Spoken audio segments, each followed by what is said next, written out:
দেশের বিভিন্ন স্থানে নানা আয়োজনে চলছে সনাতন ধর্মাবলম্বীদের রথযাত্রা।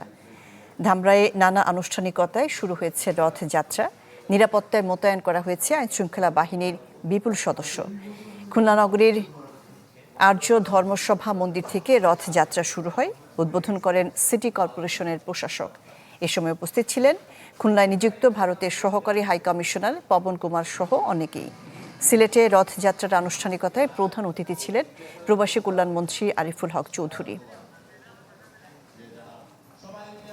ভগবানের কাছে প্রার্থনা করব যেন সবাই ভালো থাকে, ঈশ্বর সবাইকে ভালো রাখুক, প্রার্থনা করব। আমাদের আনন্দ শুভ হোক, সবাই শুভ হোক, সবাই ভালো থাকুক, সবাই আসেন। অনেক ভালো লাগে। এখানে প্রায় 1 মাসের মতো ধামরাইয়ের রথের মেলা হয়। আমরা অনেক ভালোভাবে এটাকে উপভোগ করি। নগদ নিয়ে এলো হার না মানা হার অফার।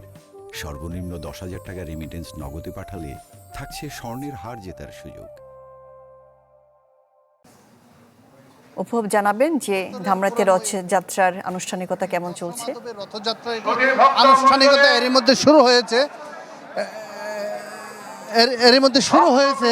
আপনি যদি একটু দেখাই, এখানে হয়তো দেখছেন এখানে কিন্তু হাজার হাজার মানুষ রথের যে আনুষ্ঠানিকতা যেখান থেকে শুরু হবে এইখানে জড়ো হয়েছেন। কারণ সনাতন ধর্মমতে আজ এই আষাঢ় মাসের শুক্লা পক্ষের তৃতীয়া তিথিতে আসলে ভগবান শ্রী যশোমাধব এখানে রথে আরোহণ করেন এবং তিনি তার শ্বশুরালয়ে যান। সেই নিয়ে যাওয়ার যে টেনে নেওয়া যায়, এই টেনে নেওয়া যায় অংশগ্রহণ করাটাই হচ্ছে আসলে এই সনাতন ধর্মাবলম্বী যারা রয়েছেন তাদের মূল কাজ।